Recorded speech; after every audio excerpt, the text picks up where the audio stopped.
Good morning. Wilkinson here. Today my guest is Ben Miller.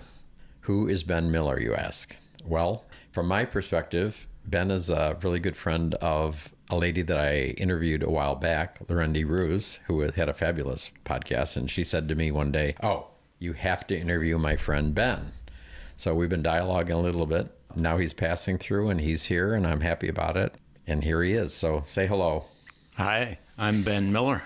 There's Ben Miller. Who is Ben Miller? That's a Okay, so when we were talking before we did this, he said, "Well, do you have questions?" And of course, I never have written questions for anyone. Then he's thinking about, well, what do I want to talk about? And he was talking to his good friend out of town, and he said, "What? Take it from there, Ben, and let's hear what that was all about." So I was texting. I'm on my way to Flagstaff for a recital, and my college roommate, Jeff, lives in Flagstaff. He's a math professor. And I said, I have no idea what I'm going to talk about. And this is in 2 hours. And he sent me the title of the podcast. And the title of the podcast is Searching: The Wanderlust of a 60-year-old gay man from Pender to Pittsburgh, from Lincoln to LA, and many points in between. Well, that brings up a lot of questions, things to talk about. How long have you been a gay man? What brought you from one spot to another is another one. And what's the wanderlust about? What drives you to move around? So I'm going to just let it rip. Talk about, what do you want to talk about first? Wow. There is a story, a mythology, a myth, only because I cannot remember exactly things that happened when I was 4 years old. But the first thing that came to mind when you said, how long have I been a gay man? This particular story is not necessarily all positive, but it was the moment when I am aware, in hindsight, that I was already hungry for male attention. I was 4 years old, and the neighbor boy was 14 years old. He was 10 years older than I am. I have an older brother, John, who was 8 at the time. My sister Renee was 6. And I remember, and it came back to me when I was in the 20s, early 30s, my 20s, my early 30s, that he babysitted. He was the babysitter that day, and he took me down into the basement, locked the basement door, and there was sexual behavior that would be categorized as invasive or inappropriate, or pick a negative label to put on it. Yeah. And my emotional memory of that day is not of invasion or horror. My emotional memory was from a week or two later when he came back to babysit, and I wanted to go back down into the basement and he wouldn't, and I felt I had done something wrong. So already at the age of 4, I was hungry for male attention, and he served that need, and I felt as if I had done something wrong and was in a way that a 4-year-old could be. I was sad and grief-stricken, thinking, and ashamed, because obviously if I hadn't done something wrong, I would still get the male attention. So when you ask, how long have I been a gay man? That was where my mind went, was like, well, at least the need for male connection was present at the age of 4 years old. We were in a small village in northeast Nebraska where I was being raised, and I just never felt like I belonged in a small farming village in Nebraska. The irony here is that I am beloved by people in my hometown. When I walk down the street visiting my brother, people come out on their porch and say, "Benny Miller, don't you walk past my house without coming to say hello." So there is a discrepancy between my ability to receive their love and my interpretation of feeling alone, separate, distant from all of these people, many of whom still to this day look on me with great fondness. So that would be, I would say, if I were going to characterize 60 years of living on this planet, I would say it's that journey that we all go through, I believe, on some level of ours is not to seek for love, ours is but to remove the barriers that keep love from arriving. And that would be the best encapsulation of my experience on this planet. The 3 notes that I made, you were chuckling as I was writing. I only have 3 notes, but this is where my mind has been lately. Since the characterization of our species as Homo sapiens scientifically has been designated, it's estimated there have been 117 billion members of the Homo sapiens species born on this planet, a rough estimate. The universe, as far as we know, is 13.77 billion light years away, and Earth is only 4.5 billion years old. So Earth is about, 9 billion years younger than our universe. And I am one, and you are one, of 117 billion Homo sapiens. So then my question becomes, how important can we be? And what defines our importance? That's a good question. Did you come up with any answers? Well, no, but I think or are you pondering that? I'm pondering that, but I think it's the ability to give and receive love. Wow, that's pretty awesome. And that math just kind of, I'm pretty good at math, but those numbers just kind of blew me away a little bit there. Right? I think particularly how many people have existed. I don't know how they would come up with that, but that's an interesting number there. Well, it stems from, they've estimated when we became what we now call Homo sapiens, I think they just looked at the characteristics and made a decision. So It's obviously not accurate. There's no way of knowing, but it's still a huge number. It is. What else did you put on that list? I'm fascinated by the size of the universe. I'm fascinated by what scientists have identified as, I don't know, likely? Is that a good word? Right. I'm fascinated by how huge it all is and how self-important I have on occasion felt in my life. And the two don't really go together for me. Not that my desires and my heart and what I want and how I proceed through this life doesn't matter, but under the best of circumstances, I'm going to probably live to be about 95 years old. So I got another 35 years. Where does that leave me in terms of who do I need to be and what do I want to contribute? If I am nothing more than like a grain of sand on a beach, like we have that many millions, billions of people, it's just, these are the kind of conundrums that I just let float around in my brain. Well, as you were speaking, though, I mean, there's one way of thinking, yeah, I'm a speck. That's one way. But I was just thinking, as you were saying that, wow, I get to be part of that, and I'm aware. That's pretty cool. And the main focus of every day of my life is to just spend between 45 minutes and an hour in complete silence in meditation. And it's morphed over the years. And right now I'm going through a period where I just breathe in, thank you, and I breathe out, use me. That's a good way of putting it. As far as the silence, I've been doing 12 minutes of silence, so you're way ahead of me. you're further down the path. Well, it's not. You got to start somewhere. No, it's not. And I think that's, I'm sitting in this gorgeous room, and I'm sitting in, I'm looking at the art and the way you've decorated, and I'm like, there's no competition.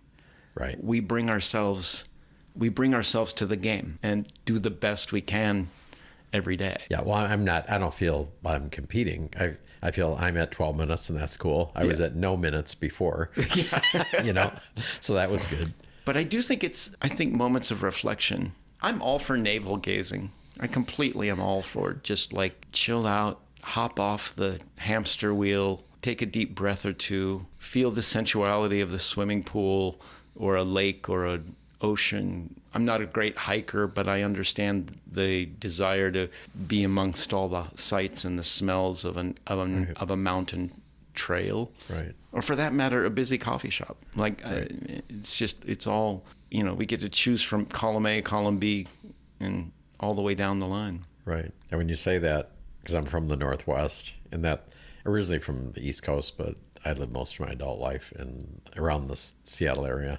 But yes, the mountains. I go there, and that's my therapy. I would run away. I did real estate forever, and it was kind of stressful a lot of times. And I would just literally pack up and go up and just sit up. It's an astounding prospect. Right. I love the idea. So let's talk about your silence. So what is your mind doing when you're in the 45-minute silence? I started this recently, so it's 45 minutes, 140 days ago, give or take. Okay. But I was losing my mind. Because of what's going on the planet now, or what? No, I am a recovering addict. Okay. And about 2 or 3 times a year, for about 2 or 3 days, I go down a very, very dark, depressive rabbit hole. Okay. And I've learned, so when I first got sober in 1987, it was constant. That rabbit hole of depression took 2 or 3 years just to dig myself out and keep going to meetings and connect with people and share what was going on as best I could and start to get an emotional vocabulary. But it was 24/7. It was nonstop. It was depression. It was, why am I on this planet? Oh, dear God. All of it was constant. And then about 10 years in, it sort of ratcheted down because of making new choices and developing new habits. It sort of ratcheted down to maybe 4 or 5 times a year for a week.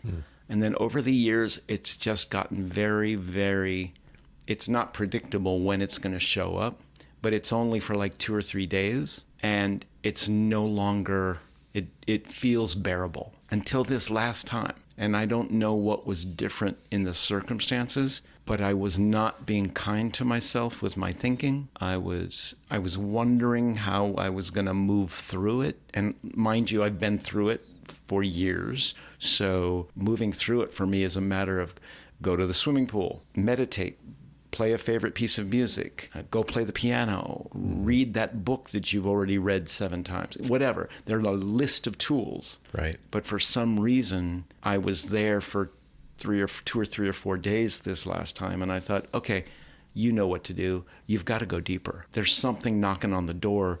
You don't want to open the door. You got to open the door, or you're gonna maintain a sense of misery that you don't want to sustain.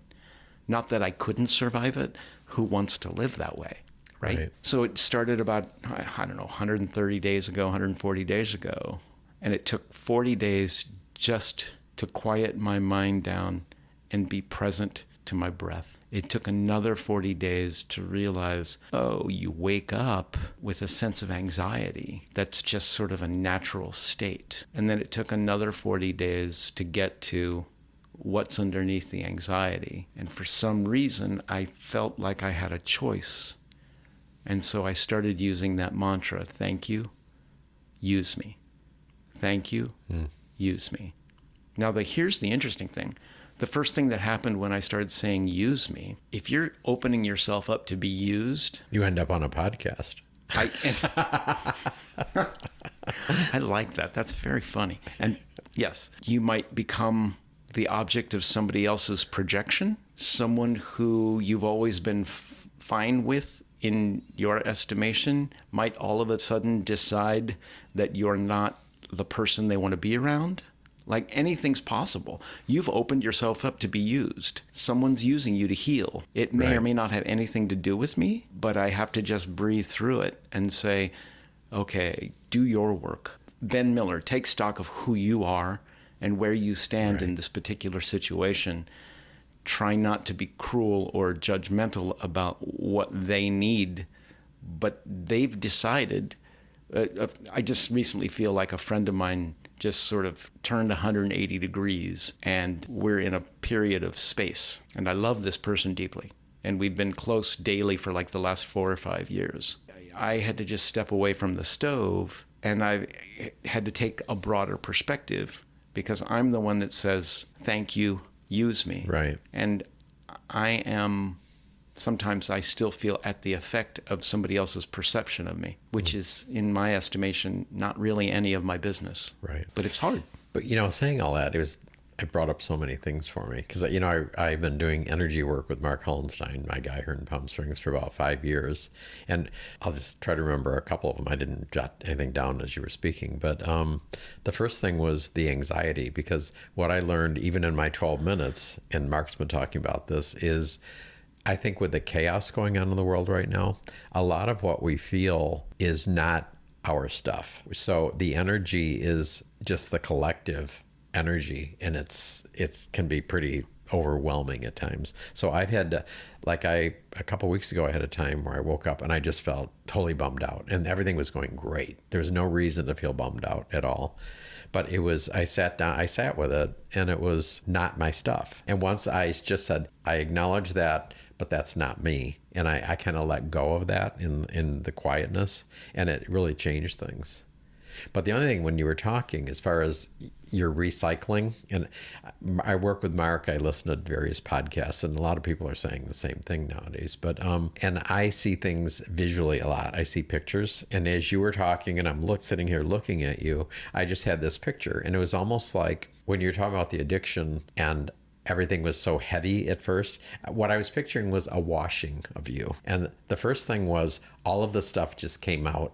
It's like the first wash, just really a lot. And I'm not saying it's dirt, but it's stuff. It's just all coming out. Okay, then it recycles, but then there's another, like a year later, 6 months later, whatever, some more stuff will come up. And so that's washed away. And to me, it's like, it's a whole cycle happening for you to bring you where you want to be is actually what I see there. And I'm just looking at you, seeing that. It's really wild. I absolutely agree with you. And I believe it's the most, perhaps the thing that binds human beings most clearly is that it's a very human experience. It's Right. a very human experience to have to go through a period where you're like, something's got to change. I got to go deeper. I got to connect differently. I don't want to push this ache away because I think it's an educational tool. But by the same token, because of who I am, as I'm speaking to you, I think when I did an inventory, my very first time in AA, in 1988, my sponsor looked at me after I read him my inventory, and he said, I have two things to say to you. Number one, anytime you're in a public setting and you have a choice between having two empty seats on either side of you or you're sitting next to another human being, always move and sit next to another human being. Move toward, okay. Number two, people like you should not own handguns. And I said, are you worried about homicide or suicide? And he said, yes. Wow. But that's where I was. That was the darkness in 1987 and 1988. So he just saw all of the darkness. Yeah. Wow. And personally, just a personal belief, and certainly in my own space and in my own world, I don't see the point in owning a gun. Right. I was having a hard time picturing you with a gun. Right. The third thing, going back to what you were saying earlier, the third thing was, you said your friend was like pulling away. Mm-hmm. It's funny because yesterday, Mark and I had a session yesterday. We were talking about it, and he said right now, in the energies going on, there are people. Let me backtrack a little bit. So the point of COVID was to get us to all look inward, and some of us really went inward, and there's phenomenal change that's happened. I'm not saying that in a braggy way. I'm just saying I've chosen to really look at stuff in my life and change. And a lot of people on the planet have done that. Then there are others that are aware of stuff, but they don't want to look at it. So he said, right now, there will be people that choose to walk away from you, and they will stand back. He said they may recycle around and come back, and they may not.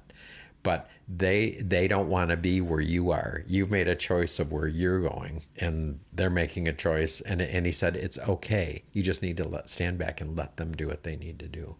So I suspect that's probably what's going on with you. I think that's an ongoing, yes, Right. I would agree with you 100%. Yeah. And I also think really the magic of this universe in my mind is that it's a huge buffet.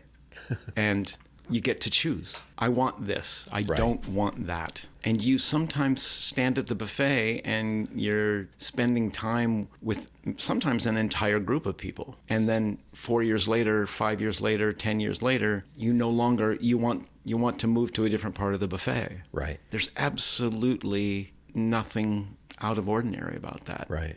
It's very human. In Mike's, I love the fact that you and I are, I don't need to know how old you are, but we're in the ballpark of the same age. I'm 60 years old. And well, thank you. I'm actually 73. Well, fabulous. There you go. Fabulous. So let's see. So I have 22 years left. We're going on the same timeline of 95. I better hurry up and get my act together. Just kidding. I just really appreciate perspective. And I also loved being 20 years old, 30 years old, and 40 years old and thinking, oh my God, the world is still my oyster. I can do whatever I want. And on some level, I do believe the world is still my oyster and I can do whatever I want. But the perspective offers a different trajectory, a different method of pursuit. Well, things are always changing. So, I'm really hoping that by, we figured it out. So by the time I'm 95 will be the new 50. Well, we'll see. So let's just pick a number. You brought it up, so I'll use it. So you have 35 years left. So what's on the horizon for you? What do you see? I want to answer by contextualizing. Okay. Until August of 2014, I had never stayed in the same place for longer than 2 or 3 years, except for my parents' home that I was raised in. Right. So I lived in that home we moved there in 1970, and I left in 1980 to go to college. So that 10-year span, that was the home that my parents built and that I was raised in. So that's the longest home you lived in? Correct. Okay. And then in 2014, and this is after having owned a house in Pittsburgh and after having owned a condo in LA that I adored, I find myself moving to a back house in Altadena, California. And I've been there since. And it has provided a sense of calm and a sense of peace and a real sustained joy from a larger perspective that I relish. And I can't see myself leaving that. Is it like a casita in the back of a big house or something like that? Or yeah, what? It's actually a remodeled garage. Upstairs, there's a 2-bedroom. I live downstairs in the 1-bedroom. And it's kind of a little community. The landlord and her 2 sons live in the front house. My friend Heather lives upstairs, and we just met when she moved in, but I feel akin to her. So for me to be in a place for 8 years, when most other places I lasted 3 years max, feels like a shift that I welcome. It's interesting. I only have one fear that's for sure going to get me out of this home that I've created. What's that? The fear of Southern California drought. Like, I've been thinking about that lately. Do I want to move to a place? For sure, I want to live in a place where I can always get a drink of water pretty easily. That's how simple. Right. That's how simple it gets for me. And I've always had this romantic fantasy about Burlington, Vermont. So I don't know, but that is the only, when you look at all of the possible barriers to staying in a place, the only one that I can sort of latch my sort of anxiety, fear mechanism on is water shortage. And I feel, yeah, that's pretty manageable, right? I mean, it's, as far as fears go, it's not the monster underneath the bed. It's something that can pretty much be managed so far.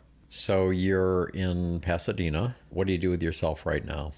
What's your life about? I, as a result of, so 3 years ago was the last time I showed up at a job, and I actually said it out loud. I said, okay, guy, and that's kind of me talking to a higher power universe kind of thing. I don't really want to go back to the rat race. I am grateful that my parents left me this money. I don't want to re-enter anything that starts to smell like a hamster on a wheel. So I'll just pick up the phone and I will answer any call for assistance that comes to me. I won't look at the number. I won't screen the call. If it rings, I'll pick it up. If someone says, I need help moving boxes on Thursday, I'll show up. If someone says, come and help me paint my room, I'll show up. Well, you remember you're on a podcast right now, so I don't think we better put your phone number. No, but what I'm Here's a guy. No, what I'm communicating is Right. that over the last 35 You're years, saying yes. So 35 years of sobriety, Right. I have accumulated hundreds of phone numbers of people that I genuinely love. Right. And want to offer. So, for example, last night, someone that I adore, he lives in LA, but he was working in Washington, D.C. And he called me. So it must have been 9:30 his time, 6:30 in Palm Springs. And he was just in a state. And he just needed someone to listen. He asked me for advice. And I'm like, I'm loath to give advice. You're having a day. The day's almost over. And tomorrow might look better. Right. And that's really all a recovering addict needs. They just need to be reminded that it's just a day. If you have to, you can take a hot bath and go to bed at 6:30 at night. Nobody's judging you. And if they are, you don't need them on your team. Exactly. So that's sort of currently my role. I have 2 scripts that I'm working on. Wow, my mouth just got mushy and I'm like, 2 scripts. There is some water there. Why don't you take a sip? It's okay. So there are 2 scripts that I'm working on, and both are really activating an old wound that I inherited from my family that has to do with homophobia and racism. And I'm so grateful for the conversation in our country now, because I know that my work is going to have something to do with the way our country was founded and the way it was built on the backs of Native Americans, African Americans, Asian people, the way, the railroads being built by Asian people in the West, and the slavery and the Native Americans, where my hometown, the Winnebago Indian Reservation, is about 18 miles from my hometown. So I'm just keenly aware that the whole country was built on that illusion of white supremacy and privilege. And I'm aware of feeling the need to enjoy and share the conversation around that. I don't know what that's going to look like, but I know that writing these 2 scripts it scares me and it activates my own sense of wanting to protect myself. But writing is a safe place for me. So when you say script, are you talking movie or what? 2 films, 2 ideas for 2 different films. One is closer to my heart and will probably actually get finished first. But I've been batting this one around for a decade. Wow. So. Very cool. And I also recognize who I am. I'm not known for my ambition. If I get a full first draft done, we're going to have a party. Yay. I want to come. Okay. So linking back here, what is your relationship to Larendee? You met her a while back. Larendee. Our mutual friend. So Very cool lady. Yeah. Larendee is, I want to say exalted, enlightened, but in a more physical, visceral way. If I had, married her, but... Well, she is already married, so... No, I know. But and no, you I are met her. gay. I met her in 1979 in high school. Oh, did you really? Yes. Oh, wow. So when I say I would have married her, in hindsight, of course, right, she would have had a miserable sex life, and it wouldn't have been fair. And we both knew it at the time. I think we probably both knew at the time it was an illusion. But that was an intuitive thing? Yeah, I knew for sure at that time that I was already attracted and responded sexually to men. But you responded to her as a person. Oh my God. Yeah. Yeah, she was my swing choir partner. We went to state speech contests together. We, everything. We went to high school all-state choir together, and we were for a year and a half we were inseparable. And then she moved to Wyoming, and we've pretty much remained inseparable. We had a little break, that was just around college years, and then I found her again, and it's been, she actually teaches me my own projection. So I have, in the last couple of years, 3 years, she moved to Southern California not long ago. Right. And the first thing that came up for me was a set of projections around her to keep me distant from her. So you were imagining that? I was in a place in my mind where I felt unsafe with that kind of unconditional love. Oh. And I made it about her. And So you put up a barrier. I put up a barrier. Gotcha. And we recently, as far as I'm concerned, talked it through. She's always been in a place of, she's pretty good about not being judgmental and just letting people have the energy and the space that they need for themselves. Right. She's pretty cool. Right. And Well, and then when we were talking last time, she was saying, because she would mention some of her friends, and Mark had remarked how astonished she was at that, because he says, you have so many friends, and she does.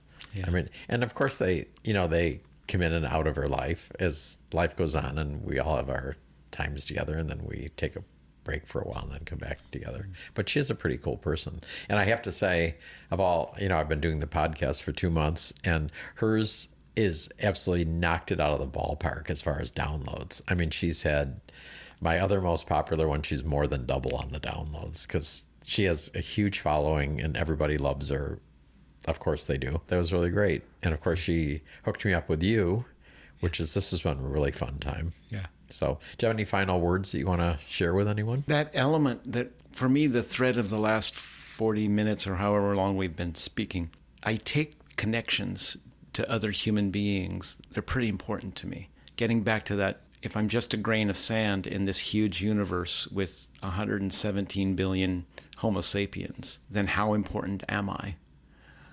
I can say to you, the thing that is important to me is that basic human connection. And when there's a disturbance in the force between myself and someone that I adore, I find it confounding, and I'm often not able to just let it slide off my back. Mm-hmm. Again, I think that's probably pretty human. I think other people experience things the same way. That is, for me, the challenge going forward. It's just everybody's got their journey. None of it's personal, and it's all very personal. Indeed. Thank you for stopping in on your way through town. It's been great talking to you. And yes, Larendee, I'm sure you're going to listen to this, and you're right. This was a great fun conversation, and Ben is a very cool guy, and thank you for coming in. Thank you so much, Wilkinson. I've appreciated it.